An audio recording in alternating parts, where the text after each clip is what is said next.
Dans Joël 2, 26 à 27, Dieu nous dit « Vous mangerez largement et serez rassasiés, et vous louerez le nom de l'Éternel, votre Dieu, qui aura fait pour vous des choses merveilleuses. Et vous saurez que je suis au milieu d'Israël, et que moi, je suis l'Éternel, votre Dieu, et qu'il n'y en a point d'autre. » Dieu veut que vous compreniez qu'il est capable de faire des choses extraordinaires dans votre vie, mais cela commence par une décision. Décidez de croire que vous méritez sa bénédiction parce que vous êtes son enfant. Une autre clé essentielle pour activer la prospérité divine est de cultiver une mentalité de foi.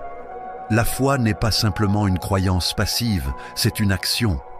Dans Hébreux 11, 6, il est écrit « Or, sans la foi, il est impossible de lui être agréable, car celui qui s'approche de Dieu doit croire qu'il existe et qu'il est rémunérateur de ceux qui le cherchent. » Chercher Dieu avec foi signifie agir comme si ses promesses étaient déjà accomplies.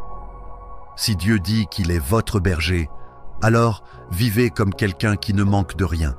Cela signifie que pour expérimenter la vraie prospérité, il faut d'abord examiner vos motivations. Pourquoi cherchez-vous la bénédiction financière?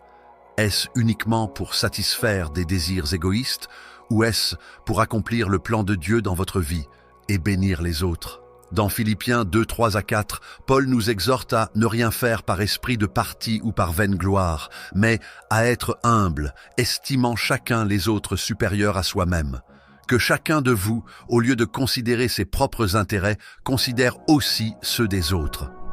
La prospérité divine n'est pas conçue pour nourrir l'égoïsme, mais pour inspirer la générosité et l'amour envers les autres. Ainsi, demandez-vous, comment puis-je utiliser mes ressources pour refléter l'amour de Dieu dans ce monde?